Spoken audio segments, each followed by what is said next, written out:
Bismillahirrahmanirrahim.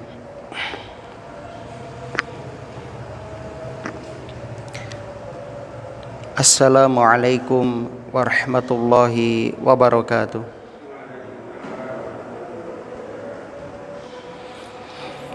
Innal hamdalillah nahmaduhu wa nasta'inuhu wa nastaghfiruh wa na'udzu billahi min syururi anfusina wa sayyiati a'malina. May yahdihillahu fala mudhillalah wa may yudlil fala hadiyalah. Asyhadu an la ilaha illallah wahdahu la syarikalah wa asyhadu anna Muhammadan abduhu wa rasuluh. Qala Allahu ta'ala fil Qur'an, a'udzu billahi minasyaitonir rajim. Ya ayyuhalladzina amanu taqullaha haqqa tuqatih wa la tamutunna illa wa antum muslimun. Wa qala ta'ala, ya ayyuhalladzina amanu taqullaha wa qulu qawlan sadida yuslih lakum a'malakum wa yaghfir lakum dzunubakum wa may yuti'illaha wa rasulahu faqad faza fawzan 'azima. Amma ba'du. Kaum muslimin dan muslimah, jamaah pengajian yang mudah-mudahan senantiasa dirahmati oleh Allah di dunia hingga di akhirat. Uwaswikum wa nafsi bittaqwallahi faqad fazal muttaqun. Alhamdulillah, kita bersyukur kepada Allah, di sore hari ini Allah masih mudahkan kita untuk menghadiri pengajian tafsir di Masjid Nur Rahman Dukuh. Mudah-mudahan Allah Subhanahu wa taala senantiasa menambahkan hidayah serta menambahkan pemahaman kepada kita dan keyakinan kita. Allahumma zidna imanan wa yaqinan wa fikhan, agar kita semakin mantap di dalam menjalankan ibadah kepada Allah Subhanahu wa taala, dengan harapan mudah-mudahan kita semuanya kelak akan wafat dalam keadaan yang terbaik, yaitu Islam dan iman. Allahumma rzuqna husnal khitam. Allahumma inna na'udzubika min su'il khatimah. Dan tak lupa, mudah-mudahan ilmu yang kita pelajari menjadi ilmu yang bermanfaat. Allahumma anfa'na bima 'allamtana wa 'allimna ma yanfa'una wa zidna ilman. Salawat ma'assalam mudah-mudahan senantiasa tercurah limpahkan kepada Nabi kita Muhammad sallallahu alaihi wasallam, kepada keluarga dan juga para sahabatnya radhiyallahu anhum ajma'in. Allahumma shalli wa sallim wa barik ala nabiyyina Muhammad wa ala alihi wa ashabihi wa man tabi'ahum bi ihsanin ila yaumiddin. Alhamdulillah, kemarin kita sudah menyampaikan di antara keyakinan ahlu sunnah wal jamaah bahwasanya iman itu bisa bertambah dan berkurang. Iman akan bertambah dengan amal solih, dan iman akan berkurang disebabkan kemaksiatan. Dan juga kita sudah menyampaikan bahwasannya musibah atau ujian atau fitnah yang menimpa seorang hamba bagi orang yang beriman, ujian atau fitnah tersebut memberikan banyak manfaat dan faedah. Adapun bagi orang yang kafir atau orang yang munafik atau orang yang di dalam hatinya ada penyakit, maka ujian itu semakin menjadikan mereka jauh dari Allah, dan juga menjadikan hati mereka semakin keras membatu. Begitu juga kita sudah menyampaikan bahwasannya ayat-ayat Al-Quran itu bisa menambah keimanan hamba. Dan sebaliknya bagi orang munafik, orang yang hatinya penuh dengan kotoran, penuh dengan penyakit, surah Al-Quran tidak akan menambah dan tidak akan berpengaruh, kecuali menjadikan mereka semakin jauh dari kebenaran, semakin menentang Al-Quranul Karim.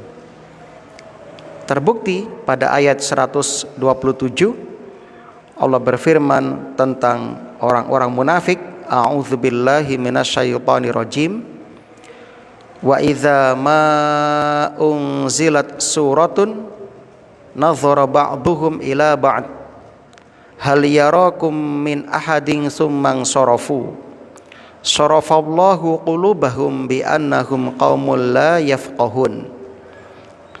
Wa idza ma unzilat suratun, dan apabila diturunkan satu surat, nadhara ba'duhum ila ba'din, sebagian mereka memandang kepada sebagian yang lain sambil berkata, hal yarakum min ahadin, adakah seseorang dari orang-orang Islam yang melihat kalian? Summang sorofu, sesudah itu mereka pun pergi. Sorofallahu qulubahum, Allah pun memalingkan hati mereka. Bi annahum qaumul la yafqahun, disebabkan mereka adalah kaum yang tidak mengerti, kaum yang tidak memahami. Ayat ini kaum muslimin menceritakan perihal orang-orang munafik.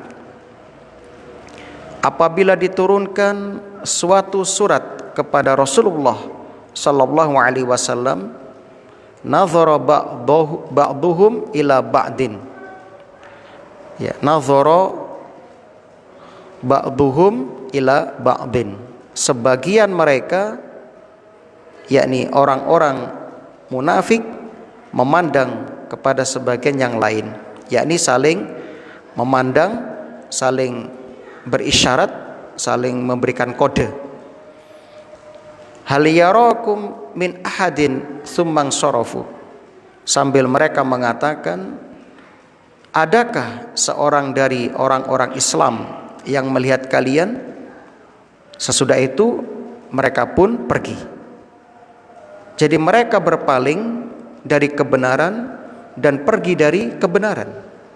Nah, itulah keadaan orang-orang munafik di dunia. Mereka labil dalam menghadapi perkara yang baik, mereka labil dalam menghadapi perkara hak. Mereka tidak mau menerima kebenaran, dan mereka tidak mau mengerti tentang kebenaran, alias cuek terhadap kebenaran. Ya. Di hadapan mereka ada sumber hidayah, Rasulullah sallallahu alaihi wasallam, namun mereka memusuhinya, mereka menfitnahnya. Maka dari sini kita ambil pelajaran, setiap orang yang mendakwahkan kebenaran, menyampaikan kebenaran, pasti akan dibenci, dimusuhi oleh orang-orang yang menentang kebenaran. Dituduh gila, dituduh tersihir, dituduh pemecah belah, dituduh macam-macam. Itu pasti kaum muslimin.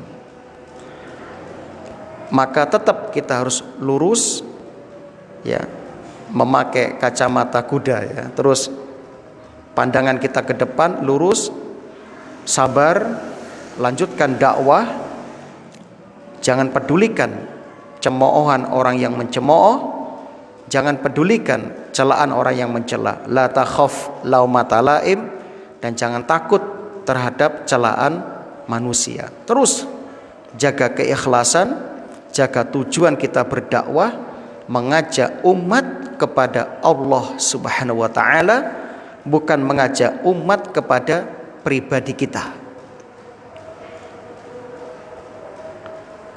Maka orang-orang yang ada penyakit dalam hatinya, semakin nampak kebenaran di hadapan matanya, semakin kuat permusuhan mereka terhadap kebenaran.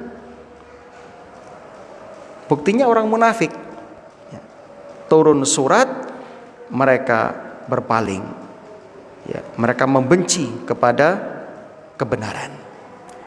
Disebutkan dalam surah Al-Mudaththir ayat 49 hingga ayat yang ke-50, Allah Subhanahu wa taala berfirman, "Fama lahum anit tadhkirah mu'ridin." Maka mengapa mereka orang-orang kafir berpaling dari peringatan Allah? Ka'annahum, seakan-akan mereka itu humur, keledai, humrun mustangfirah, mereka seakan-akan seperti keledai, seperti keledai, Masya Allah, Na'udzubillah. Jadi itu gambaran orang-orang kafir, Pak. Allah sering menggunakan binatang yang satu ini, keledai, untuk menggambarkan kebodohan, kedunguan seseorang atau hamba. Karena keledai itu binatang yang memang dungu, dia tidak pernah berpikir, dia binatang yang bodoh. Saya punya teman yang lama tinggal di Mesir, dia sempat bermain di pedalaman, dia menyaksikan dengan mata kepala ada seekor keledai yang membawa rumput di atas pundaknya. Ketika keledai ini berjalan, tidak diberi kode atau aba-aba kepada tuannya, terus lurus, dia lurus sampai akhirnya keledai ini masuk ke dalam sungai, akhirnya hanyut karena dia suruh lurus sampai akhirnya depan ada sungai, masuk ke sungai. Nah, saking bodohnya, saking bodohnya.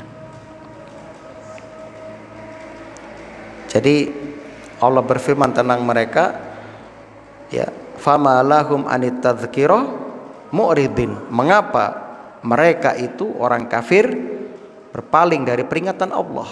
Ka'annahum humurum mustangfirah, seakan-akan mereka itu keledai, yang liar, yang lari terkejut, nabrak-nabrak pokoknya, nggak peduli.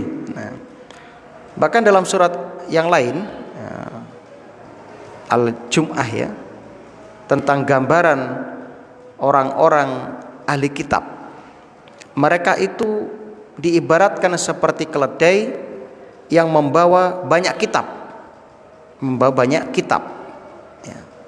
namun ternyata keledai itu tidak dapat mengambil manfaat dan faedah dari kitab itu. Nah, seperti itulah gambaran orang-orang ahli kitab, Yahudi Nasrani. Orang Yahudi diberi kitab namanya Taurat. Bahkan orang Yahudi faham kitab tersebut, ngerti kebenaran. Namun orang Yahudi tidak sanggup dan mampu mengamalkan kebenaran. Orang Nasrani juga sama, memiliki kitab namun tidak mengamalkan kitab. Mereka beramal tanpa petunjuk, tanpa dalil, sehingga mereka sesat. Nah, orang yang memiliki banyak kitab namun tidak mampu memahami dan mengamalkan isi kitab itu, atau orang yang punya ilmu namun tidak mengamalkan ilmunya, sama seperti keledai. Sama seperti keledai. Nah, kaum muslimin rahimani wa rahimakumullah. Begitu juga ya di bulan Ramadan ini. Di bulan Ramadan itu akan terasa indah bagi mereka yang mengharapkan kehidupan akhirat. Sebab Ramadan itu bulannya generasi akhirat, anak-anak akhirat. Ya, itu Ramadan. Maka kita lihat Ramadan itu bulan yang penuh dengan ketaatan dan ketakwaan. Mulai dari puasa, sholat tarawih, sedekah, ya, memberi makan orang berbuka, menuntut ilmu. Hampir dikatakan Ramadan itu bulan ilmu. Ya. Semuanya kebaikan, ketaatan, semuanya ketakwaan. Masya Allah. Jadi di bulan Ramadan ini kita berada di antara ibadah dan ibadah. Sehingga hati kita menjadi dekat dengan Allah Subhanahu wa ta'ala. Maka mereka yang mengharapkan kehidupan akhirat pasti merasa gembira dengan tempaan Allah di bulan Ramadan ini. Dia berpuasa dengan gembira, ya, dengan ihtisab. Dia tidak terbebani dengan puasanya. Dia tidak merasakan hari-hari Ramadan itu terasa panjang karena lapar dan dahaganya, tidak. Dan dia merasa bahagia ketika sholat tarawihnya, walaupun imamnya bacaannya panjang, dia nyaman, dia senang, ya. Masya Allah. Dia tidak merasa rugi dengan setiap hari memberi makan orang berbuka puasa, ya, dengan menyumbang ke masjid misalnya yang mengadakan acara bukber, ya, iftar jama'i. Dia nggak merasa rugi, justru dia merasa bahagia bisa mengeluarkan hartanya untuk akhiratnya. Inilah hakikat harta jenengan kaum muslimin. Adapun harta Anda yang masih di rekening, yang di sawah-sawah itu, di perusahaan-perusahaan itu milik ahli waris. Milik ahli waris. Anda meninggal saat ini, otomatis itu berpindah kepemilikannya. Maka kaum muslimin, jadi Ramadan itu betul-betul pendidikan yang luar biasa. Di bulan Ramadan ini kita merasakan nikmat ketika Allah menginginkan kita terbiasa dengan ketaatan, terbiasa dengan puasa, terbiasa dengan tilawatul Quran, maus Al-Quran, terbiasa dengan sholat tarawih, dan terbiasa bangun pada sepertiga malam terakhir. Itu pembiasaan agar nanti di luar Ramadan kita juga terbiasa bangun di jam segitu. Dan Allah berharap kebiasaan baik ini, tren baik ini berlanjut sampai akhir hayat kita. Allah berharap kita itu mati di atas kebaikan-kebaikan ini. Itu harapannya. Atau husnul khatimah. Sementara mereka kaum muslimin, anak-anak dunia, para pencari dunia, dan orang-orang yang menginginkan dunia, bagi mereka Ramadan itu sesuatu yang berat, menyusahkan, beban. Seperti ada, ya, berkintal-kintal, ya, muatan di pundaknya, ya, sehingga mereka menjalani puasa dengan malas, ya, berat, ya, tidak semangat. Tarawih juga demikian. Ada yang tarawih itu saya perhatikan, ya, ambil, ya, belakangan. Jadi ketika imam sudah takbir, gak ikut takbir, tenang dulu, ya, santai. Nanti kalau imam sudah mau rukuk baru bangkit. Masya Allah, ada yang seperti itu. Masya Allah. Nah, kaum muslimin yang berbahagia. Jadi orang-orang yang hatinya itu bergantung kepada dunia, ketika tiba musim ibadah, musim ketaatan, mereka terbebani. Mereka memandang perintah-perintah Allah hanya sesuatu yang membebani hidupnya. Mereka diibaratkan seperti keledai. Surat Al-Jum'ah ayat 5, kamatsalil himari yahmilu asfara, bagaikan keledai yang membawa kitab-kitab yang tebal, kitab-kitab yang besar. Keledai tidak tahu kalau kitab yang ada di atas punggungnya adalah kitab suci yang membimbingnya. Keledai hanya tahu bahwasanya kitab ini membebani hidupnya, membebani jiwanya. Maka siapapun yang menganggap perintah Allah, menganggap larangan Allah hanya sebagai beban untuk hidupnya, ia bagaikan keledai yang Allah ceritakan dalam Al-Quranul Karim. Alhamdulillah, mudah-mudahan kita dijadikan hamba yang mudah menerima semua keputusan Allah Subhanahu wa ta'ala. Allah juga berfirman tentang mereka dalam surat Al-Ma'arij, ya, ayat yang ke-36 hingga 37, menggambarkan bagaimana kondisi mereka. Al-Ma'arij, ya.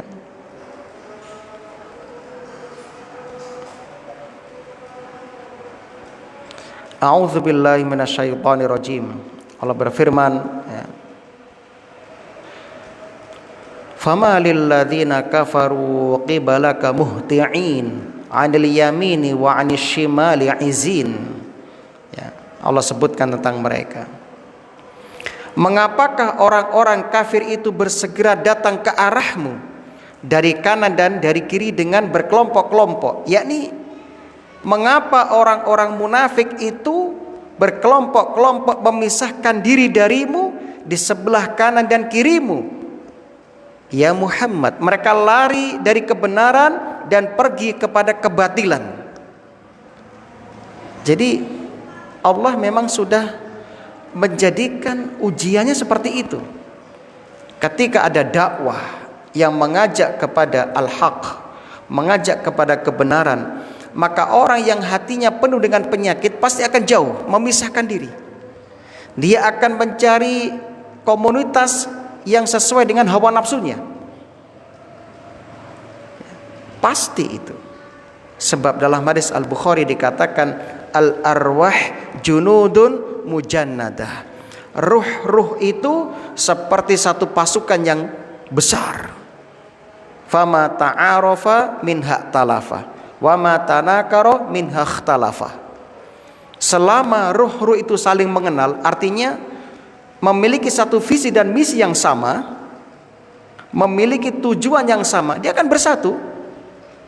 Maka lihat, orang-orang yang sama-sama mengharapkan kehidupan akhirat, mencintai ketaatan, mencintai ibadah, membenci maksiat, lihat, mereka akan nyaman ketika bertemu dengan orang yang sefikroh, yang sepemikiran dengan mereka. Mungkin Anda merasakan itu. Anda mungkin merasakan ketika bertemu orang yang sama-sama ngaji, podo-podo faham, ya, beri akan nyaman hati ini. Tapi ketika bertemu dengan orang yang gak sefaham, Anda gak nyaman itu. Anda masuk sebuah gedung, ternyata di dalam itu isinya apa? Wanita-wanita yang pakai baju-baju minim. Apa yang Anda rasakan? Nyaman gak hati Anda? Gelisah, koyok melebu neng planet mana gitu kan ya. Nggak nyaman sekali, ya, nggak nyaman sekali. Apalagi yang diobrolkan itu, masya Allah ya, nggak nyaman. Kenapa? Karena nggak seide, nggak setujuan, nggak satu tujuan. Nah, itu yang terjadi kaum muslimin. Ya, orang munafik juga demikian. Ketika mereka kumpul dengan Rasulullah SAW, hati mereka pinginnya itu misah sama Rasul. Ketika turun ayat, mereka lirak-lirik sama yang sepemikiran, seide, untuk janjian, ayo metu bareng, Akhirnya apa? Majelis ditinggalkan. Nah, seperti itu. Akhirnya karena mereka berpaling dari kebenaran, sumang sorofu, sesudah itu mereka pun berpaling pergi, sorofallahu qulubahum. Allah juga memalingkan hati mereka. Sebab hati kita ada di dua jemari Allah. Setiap saat Allah bolak-balikkan hati kita. Maka doa yang harus kita perbanyak, Allahumma ya muqallibal qulub sabbit qalbi ala dinik. Wahai zat yang membolak-balikkan hati, ya, teguhkan hatiku di atas agamamu. Allahumma ya musarrifal qulub sharif qalbi ala ta'atik. Wahai zat yang memalingkan hati, palingkan hatiku kepada ketaatan kepadamu. Nah, Allah juga berfirman tentang masalah ini. Falamma zaghu azaghallahu qulubahum. Maka ketika mereka berpaling dari kebenaran, Allah pun memalingkan hati mereka dari kebenaran. Maka kemarin kita sampaikan, untuk mendapatkan kebenaran gampang, mudah. Asalkan niat Anda benar, niat kita benar, ikhlas, murni, betul-betul ingin berubah, ingin mendapatkan hidayah. Kemudian kita ketika datang kebenaran, jangan berpaling, dengarkan dulu kebenaran, pahami kebenaran itu dengan hati Anda yang bersih, maka mudah Anda menerima kebenaran. Umar bin Khattab radhiyallahu anhu, bagaimana bencinya Umar kepada Kanjeng Nabi sallallahu alaihi wasallam, luar biasa. Sangat benci kepada Nabi. Namun ketika Umar hendak membunuh Nabi, dapat laporan, kamu mau kemana Umar? Kok tergesa-gesa mau membunuh Muhammad? Kamu membunuh Muhammad sedangkan adikmu sendiri sudah masuk Islam. Berbalik dia. Kemudian dia pergi ke rumah adiknya. Setelah sampai di sana, adiknya sedang belajar Quran kepada sahabat Nabi sallallahu alaihi wasallam. Kemudian Umar masuk, ya, marah, iparnya ditempeleng sampai ya, jatuh dan mengeluarkan darah. Lalu adiknya menyembunyikan mushaf di belakangnya. Nah, Umar pun bertanya, apa itu? Apa yang kamu baca tadi? Apa yang kamu pelajari tadi? Kamu najis, kamu musuh Allah, jangan menyentuh ini. Aku ingin tahu, kamu baca apa tadi? Kalau kamu betul-betul ingin tahu, ambil air wudhu, katanya. Kata adiknya, wudhulah dia. Kemudian setelah wudhu, diberikan mushaf. Ternyata dibuka surat Toha. Ya, Toha ya, 1-20, sampai 10. Dibaca oleh Umar.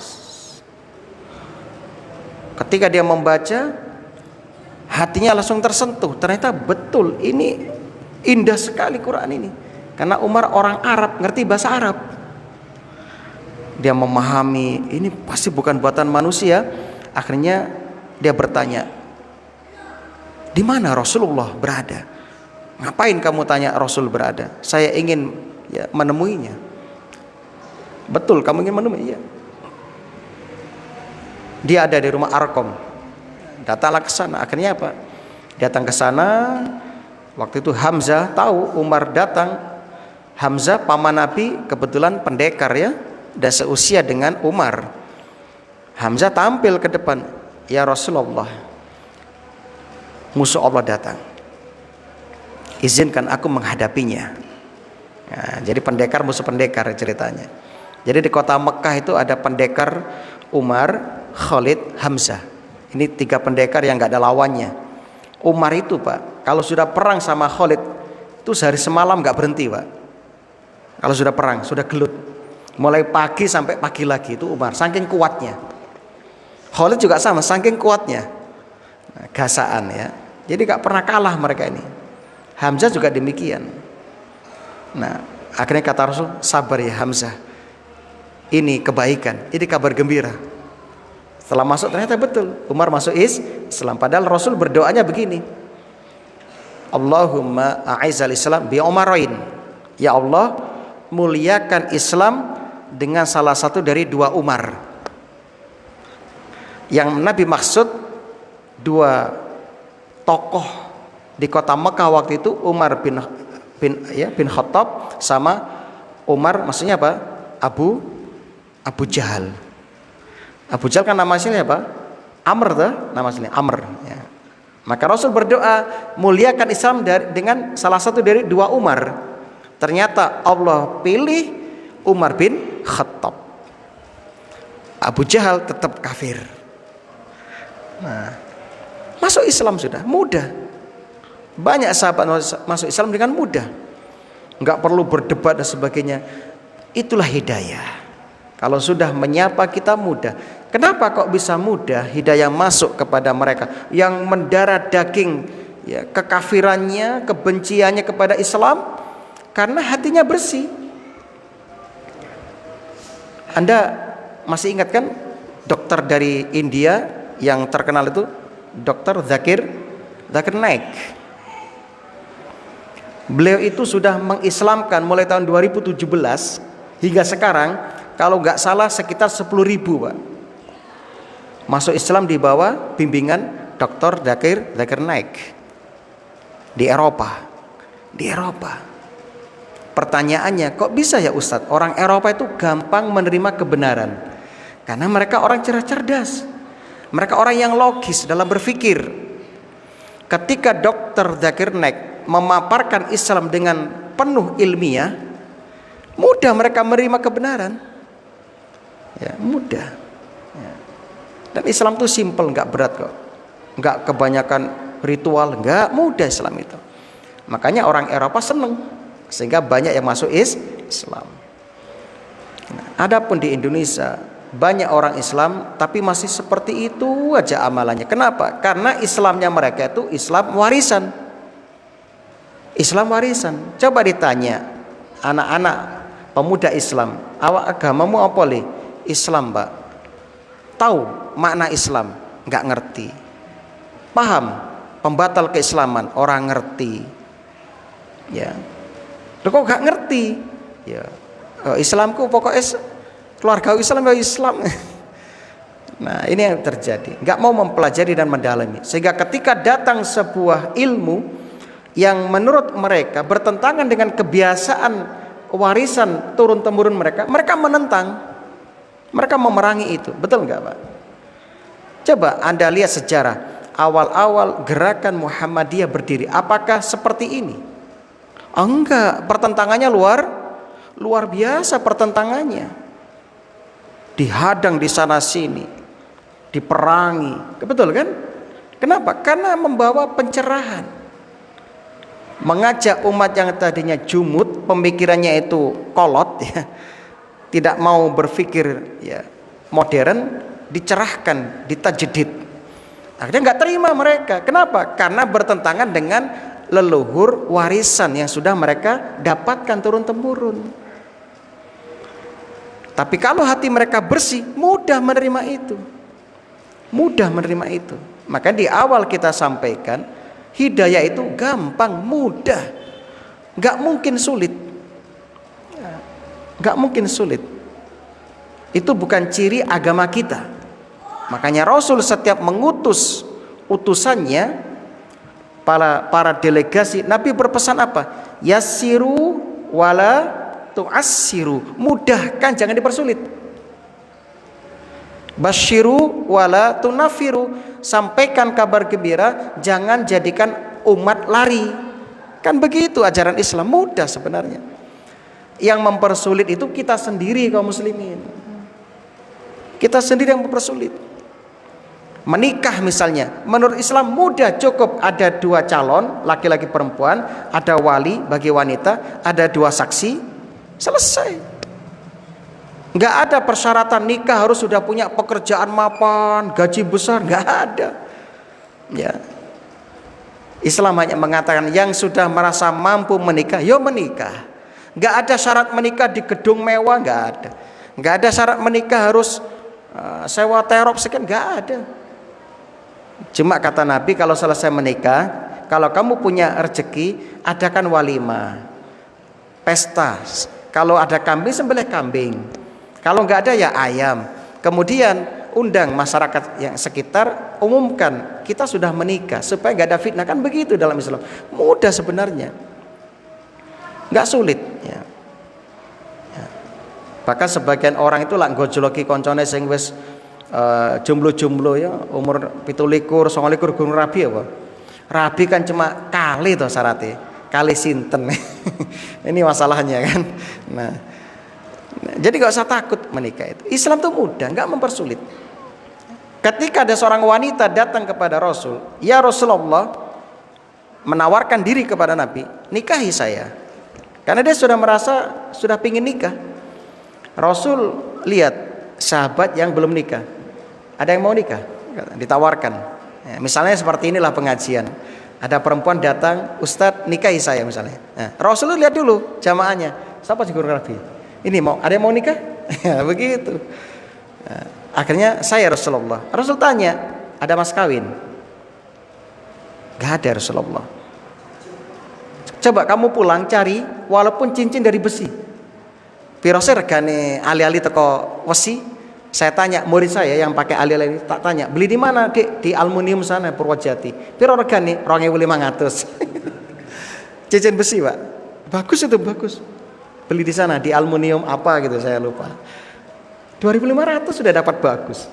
Rasul perintahkan apa? Pulang dulu cari walaupun cincin dari besi. Masya Allah, mudah kan menikah? Mudah. Nanti Rasul nikahkan sudah selesai. Nah, begitu.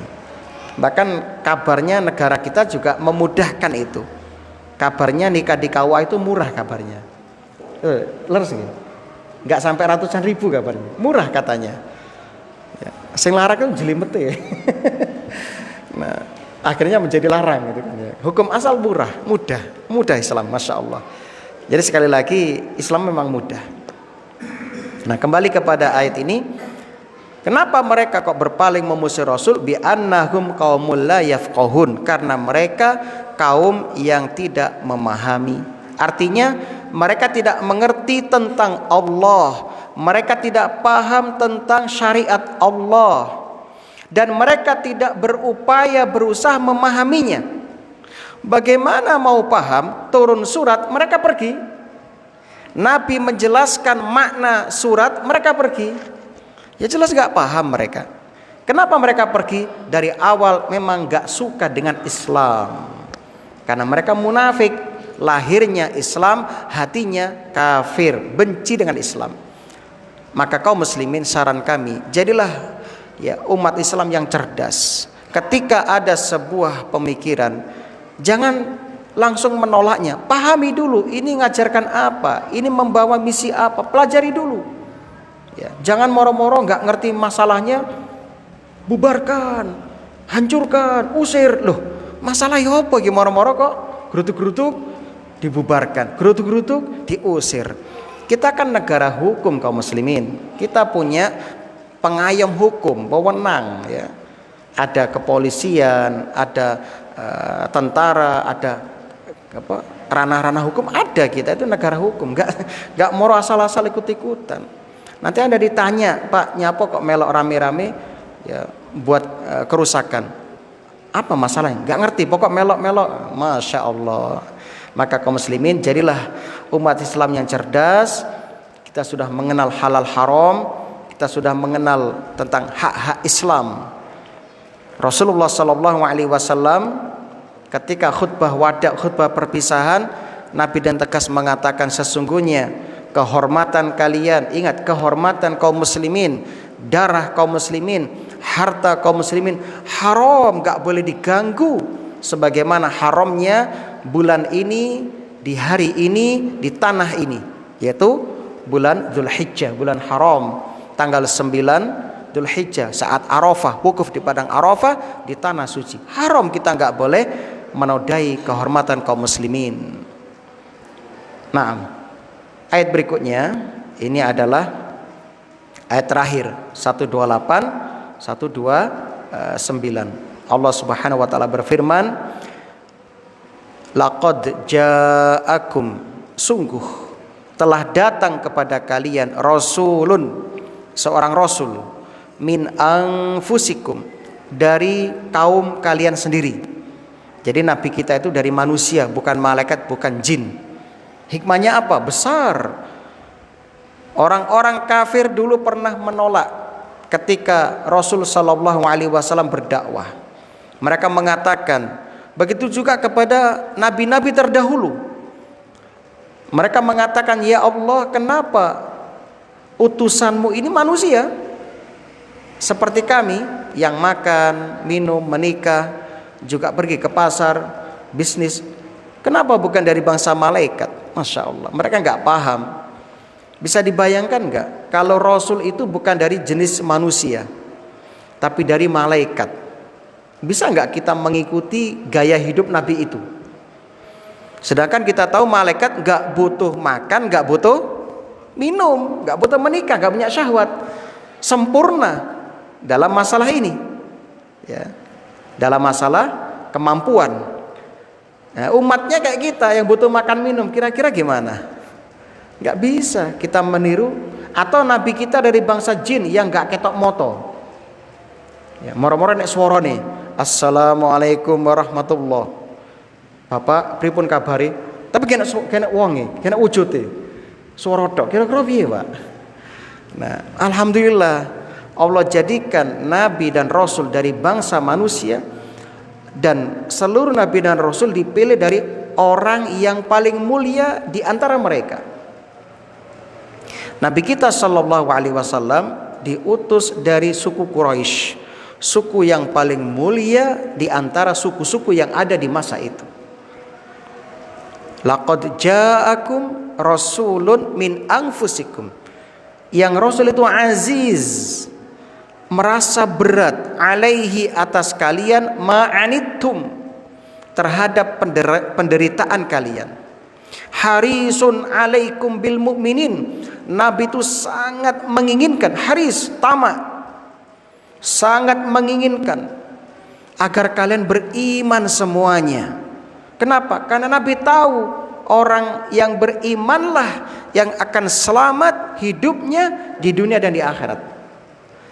Nabi tahu orang yang gak beriman akan diancam dengan siksa, dengan azab di neraka jahanam.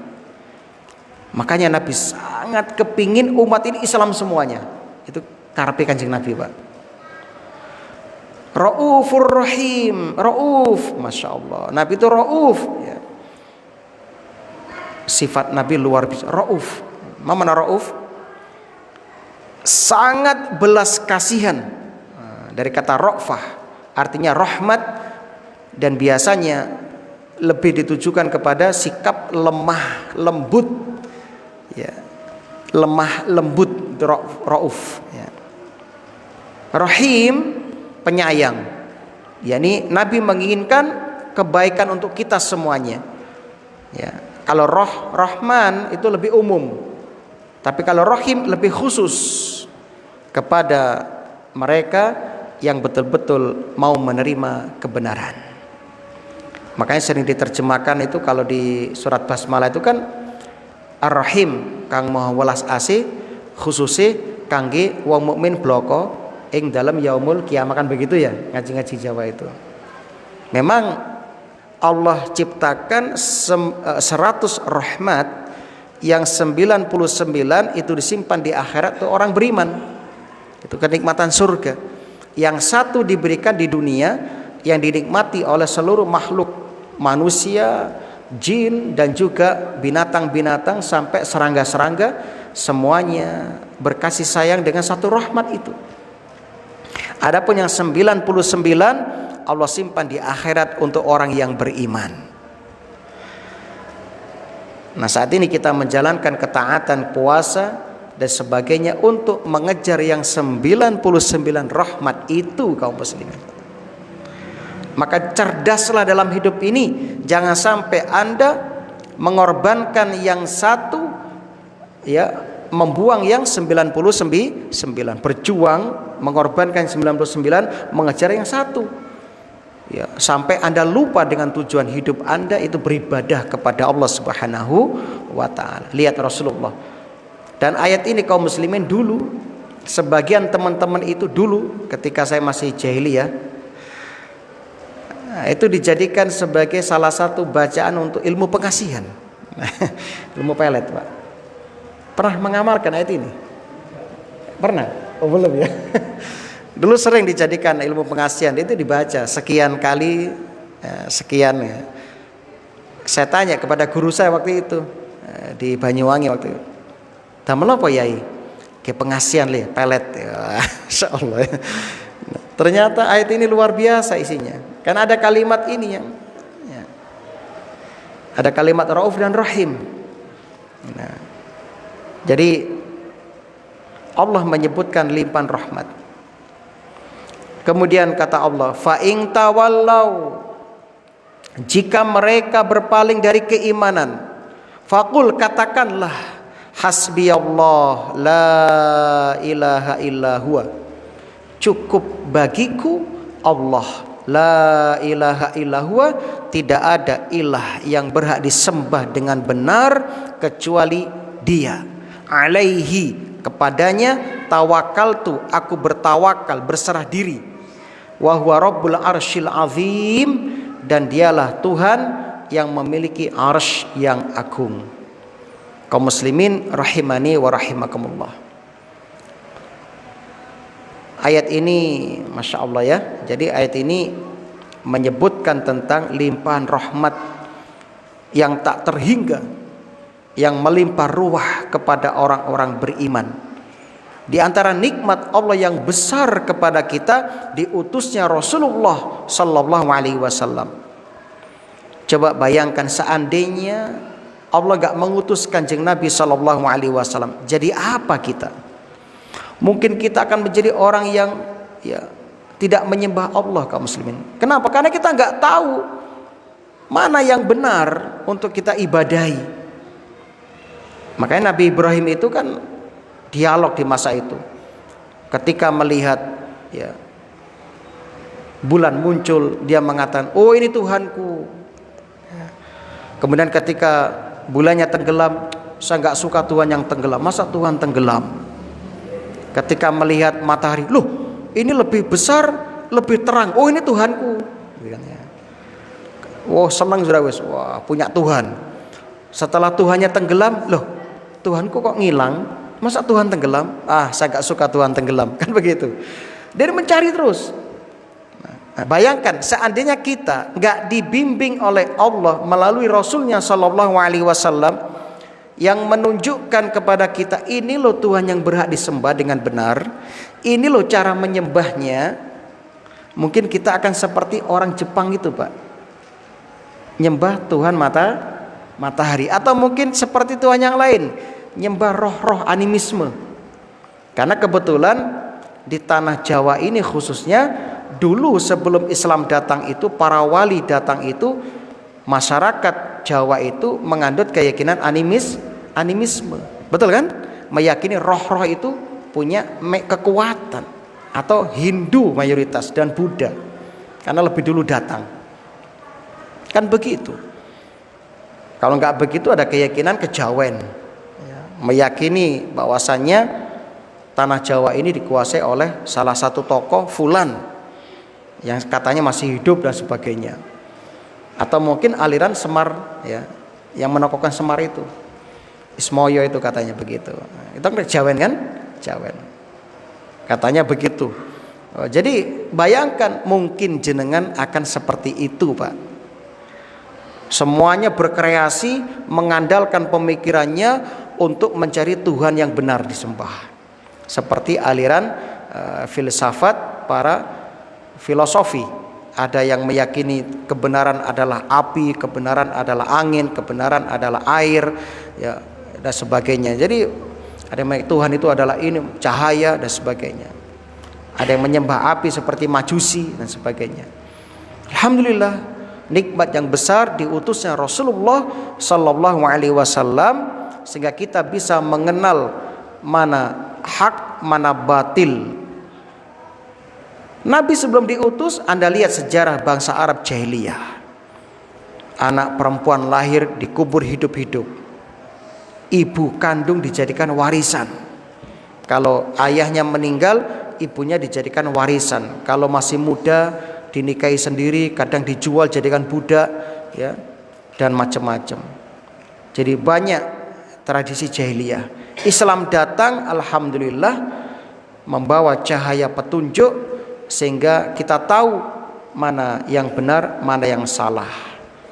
Tidak lama setelah Nabi diutus, Islam mengalami kejayaan. Yang tadinya dikenal sebagai bangsa yang terbelakang, ya, jahiliyah, setelah Rasul berkuasa di kota Madinah 10 tahun di kota Madinah, cahaya Islam, ya, menyinari jazirah Arab, ya.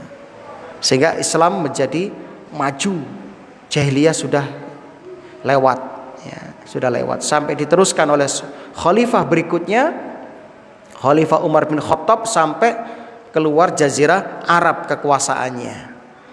Bahkan di zaman Khalifah Utsman sampai ke Cina, sampai ke Spanyol, Andalus, ya, sampai ke Nusantara juga, kan begitu. Gak lama. Kenapa kok bisa maju seperti itu?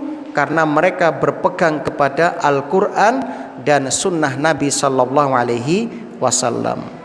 Maka jenengan tidak akan mendapatkan kejayaan umat kecuali dengan kembali kepada penyebab umat terdahulu jaya. Apa itu? Kembali kepada Quran dan Sunnah Nabi dengan pemahaman yang benar, sehingga tidak jumut pemikirannya, akan tercerahkan dan cerdas, kan begitu. Laqad ja'akum rasulun min anfusikum, nikmat yang besar, ya, nikmat yang besar.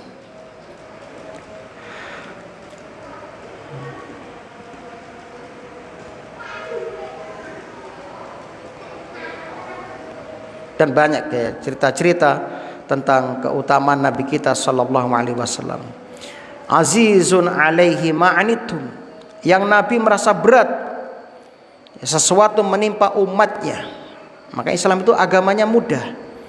Nabi bersabda, bu'istu bil hanifiyah samha, ya, aku diutus dengan membawa agama Islam yang hanif, lagi samha, penuh dengan toleransi, dengan kemudahan-kemudahan. Ketika tidak mampu sholat sambil berdiri, Anda bisa sholat sambil duduk. Tidak mampu sholat sambil duduk, bisa sambil berbaring. Gak mampu berbaring, bisa miring. Gak mampu miring, pakai isyarat. Sudah gak mampu semuanya alias mati, ya disolati. Nah, kan begitu. Mudah, agama Islam mudah. Gak ada ritual-ritual yang memberatkan, gak ada. Mudah. Tidak ada air, boleh tayamum. Anda puasa, safar, lihat kondisi Anda. Jenengan lebih ngerti kondisi jenengan. Aku lah tetap poso, lemes. Lah aku lemes, bahaya. Tugasku gak terlaksana, gak tertunaikan, bahaya. Mungkin aku juga akan mengalami kecelakaan kalau aku tetap puasa. Maka Anda dikasih pilihan ketika safar, boleh tidak berpuasa, tapi nanti mengganti di hari yang lain, mengkodok. Tapi kalau Anda tahu, aku tak poso wae, sebab aku yakin kuat, tidak akan membahayakan diriku, ya sudah, puasa lebih baik bagi Anda. Makanya Rasul ketika safar itu, Rasul bersabda, yang berpuasa tidak boleh mencela yang gak berpuasa, yang berbuka tidak boleh mencela yang puasa. Saling menghargai, saling menghormati ketika safar. Indah kan ajaran Islam, Masya Allah. Nabi juga bersabda, inna hadzal din yusrun, sesungguhnya agama ini agama yang mudah. Wa syari'atuhu kulluha sahlah samhah kamilah, syariatnya mudah, penuh dengan toleransi serta sempurna. Yasira ala man yasarahallah ta'ala alaih, Islam itu mudah bagi orang yang dimudahkan oleh Allah dalam mengerjakannya. Gampang Islam itu, enggak sulit Islam itu. Kemudian harisun alaikum, Nabi itu sangat menginginkan keimanan dan keselamatan kalian, ya. Makanya Nabi itu menyampaikan semua perkara yang menyelamatkan kita di dunia dan di akhirat. Gak ada yang Nabi tutup-tutupi, gak ada yang Nabi sembunyikan, semua disampaikan. Selesai, sudah sempurna Islam itu. Al-yauma akmaltu lakum dinakum wa atmamtu 'alaikum ni'mati wa raditu lakumul Islam madina. Seorang Yahudi datang kepada Salman Al-Farisi radhiyallahu anhu. Salman, apakah nabimu sudah mengajarkan semuanya? Sudah, kata Salman. Sampai ilmunya burung yang terbang di langit disampaikan semuanya. Sampai urusan khiraah, kamar mandi diajarkan semuanya. Sampai adab di kamar mandi Nabi ajarkan. Di kamar mandi gak boleh begini, gak boleh begitu. Doa masuk keluar kamar mandi begini doanya. Bahkan doa berhubungan badan Nabi ajarkan semuanya. Semuanya Nabi ajarkan semuanya. Kalau urusan kamar mandi Nabi ajarkan, bagaimana urusan yang lebih penting dari itu? Makanya Islam itu bisa sempurna kaum muslimin. Anda tidak akan menemukan syariat yang lebih sempurna daripada Islam. Adakah di agama yang lain mengajarkan adab-adab kamar mandi? Adakah agama yang lain mengajarkan cara berpakaian, doa memakai baju, doa melepas baju, doa memakai baju baru, doa bercermin, doa keluar masuk rumah? Gak ada. Hanya ada dalam Islam. Sampai-sampai orang Yahudi mengatakan kepada Umar bin Khattab, di dalam agamamu ada satu surat, kalau surat itu turun kepada kami orang Yahudi, kami jadikan hari raya itu.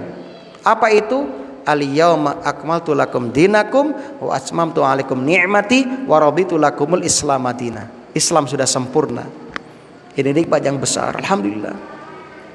Maka pegang agama Islam dengan serius, dengan sungguh-sungguh. Jangan sampai naudzubillah Anda murtad, keluar dari Islam. Jangan kaum muslimin. Apapun kondisinya, pertahankan agama Islam, akidah Islam. Jangan sampai Anda keluar darinya. Walaupun Anda dibunuh, pertahankan Islam. Lihat para sahabat, lihat ya kaum mukminin di surat Al-Buruj, ketika mereka diuji mau tetap dalam agama Islam bersama Tuhan, pemuda itu yang sudah dipanah ya oleh raja di masa itu. Masih ingat kan kisahnya yang saya ceritakan dari Siratus Sholihin dulu? Atau ya pindah agama, saya masuk tetap dalam Islam dan iman, akhirnya dimasukkan ke dalam ya parit yang sudah diisi dengan api, masuk bleng mati. Bahkan ada yang digergaji jadi dua badannya karena mempertahankan keimanan. Ada yang disisir pakai jungkas besi sampai ikut terkelupas daging-dagingnya, sampai kelihatan tulang-tulangnya. Kenapa? Karena mempertahankan Islam. Ada yang digodok seperti masyitoh, betul kan? Kenapa? Mempertahankan iman.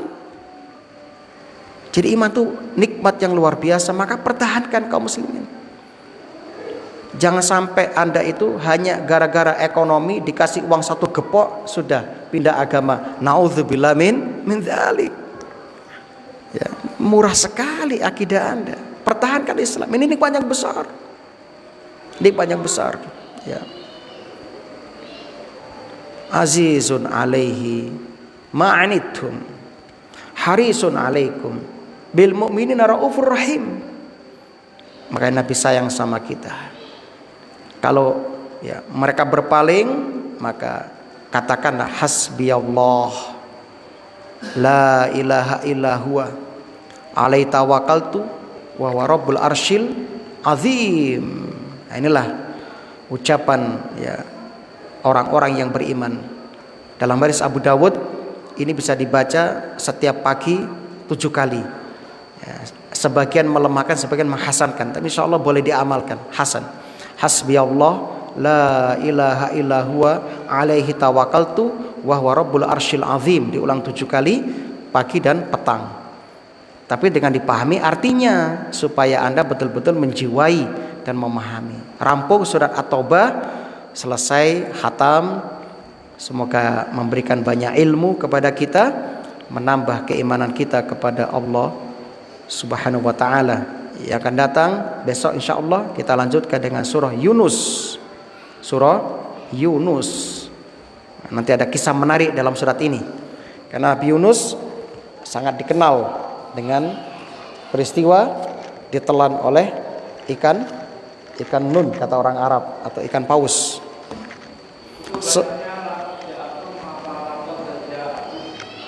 Wah, ini guru tajwid ini ngetes kita atau apa ini? Nah, kalau dari tajwid laqad itu kan kalau kelas sughra ya. Karena mati di tengah kalimat ya. Maka bisa dibaca laqad ja'akum seperti itu. Kalau ada qiraah yang lain ya kita memahami, memaklumi karena Quran turun memang dari 7 bacaan kan seperti itu. Wih, ini sudah saya. Silakan menikmati berbuka dan perbanyak berdoa. Subhanakallahumma wa bihamdika asyhadu an la ilaha illa anta astaghfiruka wa atubu ilaik. Assalamualaikum warahmatullahi wabarakatuh.